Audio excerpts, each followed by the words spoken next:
We had created monsters we couldn't control. We drugged them, tortured them, eviscerated them. We brutalized their minds, but it did not work.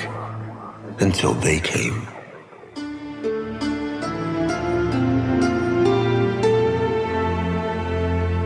And it was not their force of will, not their void devilry, not their alien darkness. It was something else.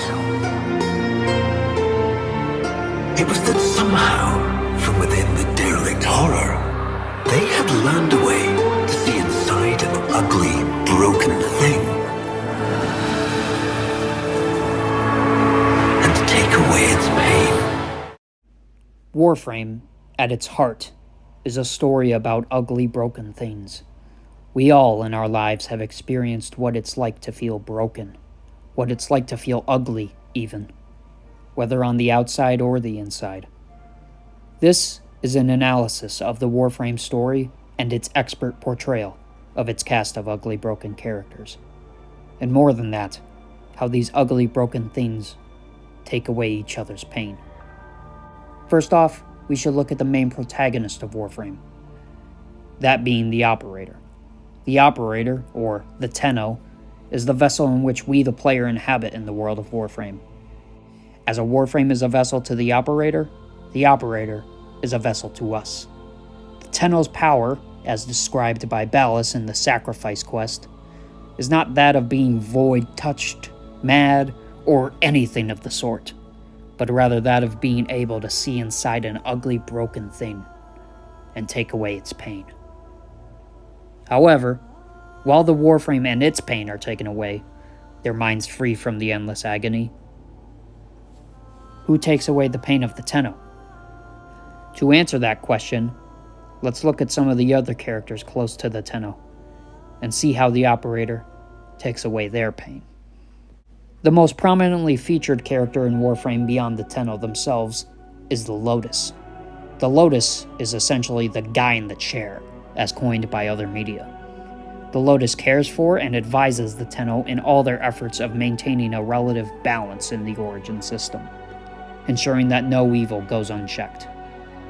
But of course, that is just a baseline understanding of the Lotus. The true analysis comes from the deeper understanding of Nata underneath. Nata, daughter of Hunhao, is a sentient mimic designed to infiltrate the Orokin Empire. The objective for Nata was clear: turn the Tenno against the Empire, and then dispose of the children. This is not how it went, however. The sentient race is a complicated one with a complex history. The Orokin Empire is one of insatiable greed, who've colonized every corner of the Origin system and bled dry all of the resources its planets house. Near the twilight of the Empire, there was a clear need to expand, or else they would surely perish. A solution was devised by the Empire's best minds to create artificial intelligence called sentience. The idea of this solution was to send the sentience across the ocean of the void onto Tau. These sentients would be self-replicating, able to adapt to any damage suffered, and terraform the Tau system for their pompous golden lords. This solution, however, did not come without skepticism, especially from the Orokin Council of Executors. The Council of Executors had 7 principles, and one of these core principles was, from what can be gathered, a law against the creation of artificial intelligence. Artificial intelligence specifically capable of defying their creator. This skepticism of the Council was put at ease by a key weakness to the sentience known as the Flaw. The Flaw is what is referred to as the sentient's weakness to the void. The Flaw would weaken the sentience, leaving them unable to replicate, and in Nata's case, sterile and unable to have children. The Lotus is an amalgamation of many things. She is Nata, a mimic of Margulis, daughter to Hunhao, and brother to Era. She is our first ugly broken thing to be analyzed. Before we understand how the Lotus is broken, we must understand the shattered parts of her. Nata was originally created, as I mentioned before, as a sentient mimic to seed the destruction of the Orokin Empire. However, she stopped short of finishing her sequence, and spared the Tenno children in a wish to be a mother as Margulis was. Margulis was the caretaker of the Tenno, and is another fragmented piece of the Lotus in a way. Margulis was whom Nata mimicked to infiltrate the Orokin Empire. Margulis was key in protecting the Tenno from Orokin exploitation, as well as an inspiration for what Nata became when she was reborn as the Lotus. These are the broken fragments of the Lotus. Now that we have established her shattered parts, we may analyze them. Nata is broken in many ways throughout the story of Warframe. When the sentients sailed across the void from Tau to the origin system, Nata became infertile. Nata was a being who wanted nothing more but to be a mother. Mimicking a mother and having a sense of maternal instinct within her, she tried to fill the hole inside of her with the children of the void, the Tenno. She would go on to say in a later encounter within Warframe's story, after reverting to her sentient nature, that she was imprisoned and forced by the Orokin into caring for the Tenno. But that is likely a result of the manipulation by Ballas into seducing her against the Tenno. Nata is burdened with her infertility and burdened by children she could not have. Margulis and the way she was broken also poetically mirrors the ways in which Nata was broken. Manipulated by Ballas and crippled by the power of the void, these characters share both these aspects of being broken. However, where they differ is in the fact that Margulis was already a mother. Margulis had no maternal instinct to satisfy, as she was already the advocate and caretaker of the Tenno. The true pain Margulis holds is the Orokin themselves, and their pride and their ego. She constantly had to fight the Orokin, and even her own lover Ballas, to protect the children of the Zeramin. While Nata seeked motherhood, Margulis seeked freedom, both for her children and for herself. In the end, she did not get this freedom. Margulis was put to death by the Orokin Council for apostasy. The truth of these broken pieces is that Nata wanted to be a mother, defying her creator, creed, and nature to fix what is broken inside her, by being the mother to the Tenno, and becoming the Lotus both at the end of the Old War and again at the end of the New War. And Margulis wanted to be free from the aristocracy of pompous supremacy, and free from the endless fight to protect her children from exploitation of the rotten golden lords. Both these parts are ugly, broken things. Nata and Margulis, both victims of Ballas the Manipulator and the crippling power of the Void. But these mothers of the same children had something to fix their ugly and broken selves. The Tenno. The Tenno, as stated before, can see inside an ugly, broken thing and take away its pain. And for both their mothers, the Tenno did just that. The Tenno gave Nata the children she always desired, and gave Margulis the destruction of the Orokin Empire. The Tenno take away the pain of the Lotus, as Margulis and Nata did for them. Now we should turn our attention to another character worthy of analysis, Ordis. Ordis is thought by some to be annoying. Some others think nothing of him and ignore him. And some, like me, find him to be a bit adorable and a nice companion. Ordis at first glance is not that deep, but like all things in Warframe, there is a lot of depth. And in this case, Ordis is a perfect character to analyze when talking about ugly, broken things, because he is quite literally broken. Ordis is a cephalon. A cephalon is a digitized consciousness, and the digitizing of said consciousness was a form of punishment by the Orokin, done unto those who committed serious crimes within the Empire. This punishment induced immeasurable suffering, as their souls were turned to glass and their consciousness left fragmented. A punishment created from the twisted mind of Orokin executor Nile. In Ordis's case, it is clear to see why the Orokin chose this most brutal form of punishment for him. The crime that Ordis was turned into a cephalon for was attempted regicide. Ordis was once a human known as Ordin Karis.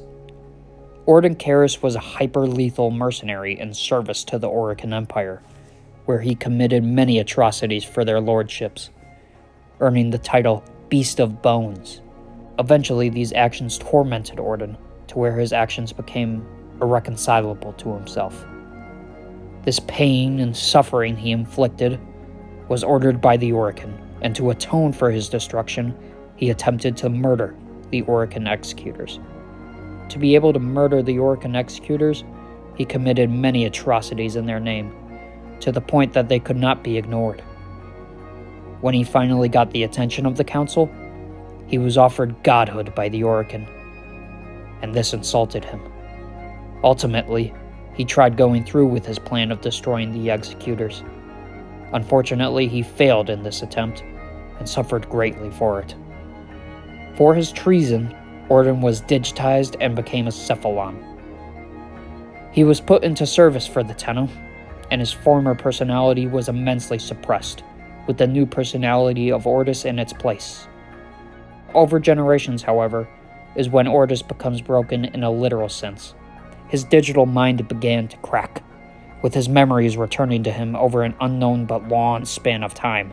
Eventually, he seemingly recovered all of them and prepared to self-destruct due to the pain of these memories. That is the story of how Ordis and his broken story is supposed to end. But like with the Lotus, that is where the Tenno come in. Ordis was about to self-destruct and destroy himself. However, with merely the thought of the Tenno, Ordis stopped the deletion. Ordis and his love for the Operator kept him alive until an inevitable return of the Tenno, after years of slumber. Once the Operator returned, Ordis was ecstatic and happily worked for the Operator, and continues to even now. Ordin Karis was tortured by the Orokin, used as their murderous dog, until they finally rewarded him with blood and his eternal servitude. While the story of Ordin Karis did not have a happy ending, in a sense his digitized mind did. Ordis is, like Nata, multiple fragments of a whole, and the Tenno make those fragments whole. While not as in-depth as the story of the Lotus and how her broken parts are made whole, Ordis is still a character worth analysis, and I feel in ways is even more broken than the Lotus. Ordis is a great friend to the Tenno, loyal to the end, and the work he does with the Operator is what makes him whole. Finally, there is one last character I feel is key to analyzing the idea of broken characters within Warframe. This character is a recent addition to the Warframe story, and is proving to be quite essential to the Warframe universe, if not the most essential character. The character to which I am referring to is Alber Trod. As I did for the Lotus and Ordis, I will give a backstory of Alber Trod, and how I believe he is broken. Alber Trod was a scientist within the Orokin Empire. Albrecht conducted many investigations into a concept known as the Void, and was scoffed at by most Orokin. Tireless efforts with no success led Albrecht into a place of desperation. With this desperation came unyielding stubbornness, and to prove his studies useful, he decided to journey into the Void himself, with merely those close to him left to aid his endeavors. Throughout my analysis of these characters, I have left the Void as a vague concept. To those who know Warframe lore, even at a baseline, will understand what the Void is. The Void is a place between space and time. It allows for transportation via solar rails and void jumps. It is how the sentients traveled to Tau, and it is a source of unknown power, even creating life from mere thought. With that level of knowledge, some parts of this analysis for some of you may become more clear, but it is especially necessary to know when dealing with the man who discovered the Void, and perhaps even created it in a sense. Alber Trod entered into the Void, seeing nothing but what the name of it suggests. When he entered the Void, he was greeted by an entity that mirrored him, uttering the words, "Little Bangle," words he had not heard since he was a child. While impossible to know based on the knowledge we possess of encounters with the Void, it is a possibility that this entity within the Void sprang into consciousness because of Alber Trod, as conceptual embodiment is a known capability of the Void. He ran from the entity, back to reality, and was left wounded by his journey into the Void. with his voice and vision both gone. The Void entity was not left unscathed either, as a finger was cut in Alberic's escape through the gate he used to enter the Void. This encounter with the Void is what broke Alber Trod, and what would ultimately serve as a catalyst for so many events to come. While how he became broken may not be as intensive as the Lotus or Ordis, how he is affected by it is the most felt. Alber Trod, after exiting the Void scarred and deformed, was nursed back to health by his faithful assistant Lloyd, who serves functionally as a pseudo-butler to the Entradi family. But while the physical was healed in a simple way, the mental damage to Albrecht is vast. As Void exploration continued due to his findings, he resolved to understand it more himself, and more specifically understand the entity he faced. This terrifying form of guilt experienced by Alber Trod turned what was previously a fascination with the Void into an obsession with it. He made many inventions in relation to the Void, such as a cosmic clock, discovering requiem words, creating essentially a battery of Void energy known as the Heart, and the reliquary drive, which allows for hyperspace travel. Beyond that, he continued trying to stop the entity within the Void, least of which included the attempts of devolving the Void entity. The theory Albert had was that animals would devolve the Void, due to the Void mimicking Albert in his encounter. However, the Void just killed these creatures, or in the Kavia's case, gave them the horror of consciousness. Lastly, he refused to take Kuva, which allows for continuity, which is the Orican form of immortality by transferring consciousness between bodies. He chose to refuse continuity, fearing he was not himself, but rather the entity from within the Void. While Ordis and the Lotus found comfort in a form of repair through the Operator, Albrecht never met the Operator. Yet still, the Operator manages to ease the pain of Albrecht. After exhausting numerous ways of dealing with the Void, he goes back to the year of 1999, in order to draw the attention of the Void entity away from his assistant Lloyd. Eventually, however, the Necroloid in the present activates the Kalimos sequence, of which the Operator must help reach fruition. The sequence involves many parts, and can be analyzed on its own like every Warframe story. But the main point is that the Kalimos sequence ends in essentially a recording left for Lloyd. This message to Lloyd is that of praise and appreciation, for not just being a loyal and great help, but also for being a lover. Delivering this message to Lloyd was important to Albert, and the Operator fulfilled this wish for him. A voyage to 1999 will soon come, and more of Albert's story will likely be explored, but in this instance his pain was relieved by the Operator. This pain of obsession and paranoia has had massive ramifications, both for the Origin system and the Operator personally.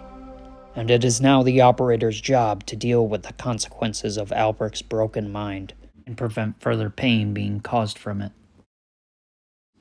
There are many other characters helped within Warframe by the Operator, many broken, whether it be Rel, an autistic child who served as a sentinel against the Indifference for so long, before eventually allowing the Operator to take on the responsibility, or Yudiko, who had struggled against the capitalistic overlords of the Corpus, and her people continually being squeezed until the aid of the Operator.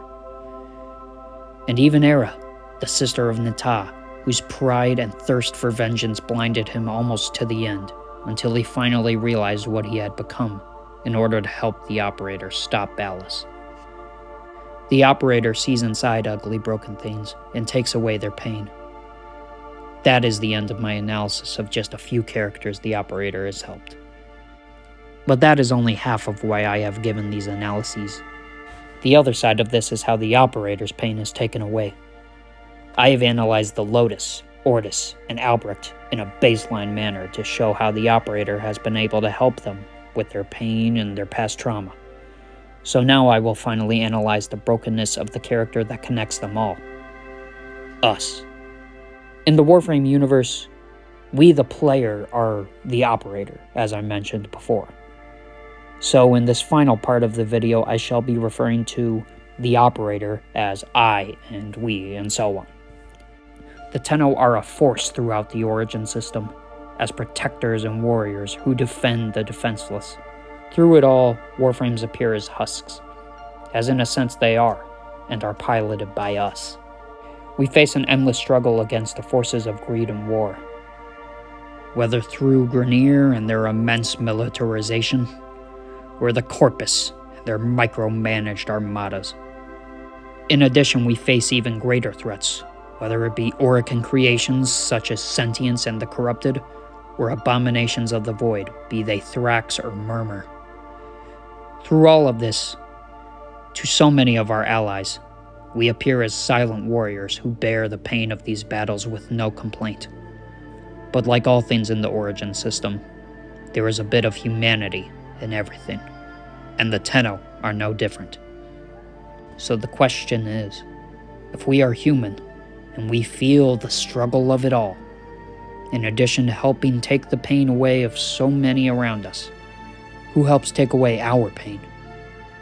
The answer is obvious, and it is those we help relieve their own pain. As we look inside ugly broken things and take away their pain, these ugly broken things look back inside us and return the favor. Let's look at the characters I've analyzed and see how they help us, starting with the Lotus. The Lotus is very obvious in how she returns our kindness, being the eyes and the ears of the Tenno, being essentially mission control for many of our journeys across the Origin system. But there is a key way she returns the favor, and that is her being the mother to us. The Lotus carries on the work of Margulis, and loves us as her children, and more importantly as a friend. The Lotus takes away our pain by being a source of solace, reliability, and motherly love that no one else in the Origin system can provide. Then we have Ordis, who is essentially another member of Mission Control. However, he is more so a shipboard Cephalon and only aids on a few missions. Where the Lotus offers comfort, Ordis offers a home. Ordis maintains the orbiter, its systems, and ensures that when we return from slaying Murmur or sabotaging Grineer foundries, that we have a home. The Lotus and Ordis offer obvious tools to help take away our pain through solace and a place to rest our head. But we have one other character whose help is less obvious. Alber Trod is an enigmatic man, cursed by the knowledge of the Void. In a gamble on the future and a hope we can stop the indifference in his stead, he planned for us to be a chosen operator. We helped him fulfill the expression of his love to Lloyd, and we stand ready to uncover what is going on in the year 1999. There are still many questions about where our assistance of Alber Trod will lead us, but that is for other discussions and analysis. The question we must answer now is how Albrecht returns the favor to our aid. The answer to this is not as clear-cut as with the Lotus and Ordis, but I believe how he helps us is in our power. Though not intentional, Albrecht is arguably the reason we are able to control warframes, perform transference, and essentially be immortal. Albrecht's discovery of the Void is the catalyst for all the events that transpired afterward involving the Void. The derelict horror of the Zeramin, and the Void made manifest deal with us, can be traced back to the fateful journey Albrecht took into the realm of indifference. Okay, so we know how we have taken away the pain of the Lotus, Ordis, and Alber Trod. We also know how in return they help us and ease our burden. But is that all? No. There is the final piece to analyze where this power comes from. In the sacrifice, it is said by Ballas that the Tenno learned from the derelict horror of the Zeramin, that we found a way to look inside an ugly broken thing and take away its pain. But what did we find?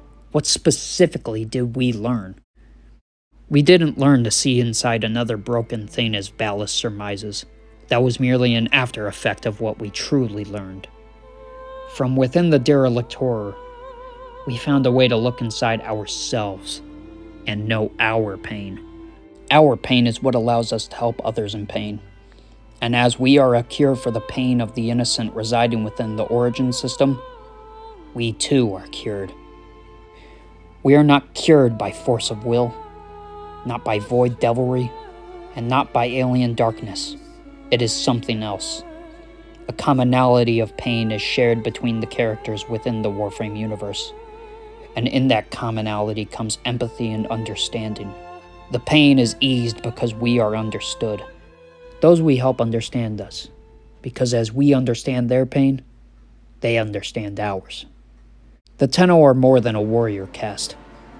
They are people who are in pain, but also a collective that accepts the pain and moves beyond its reach.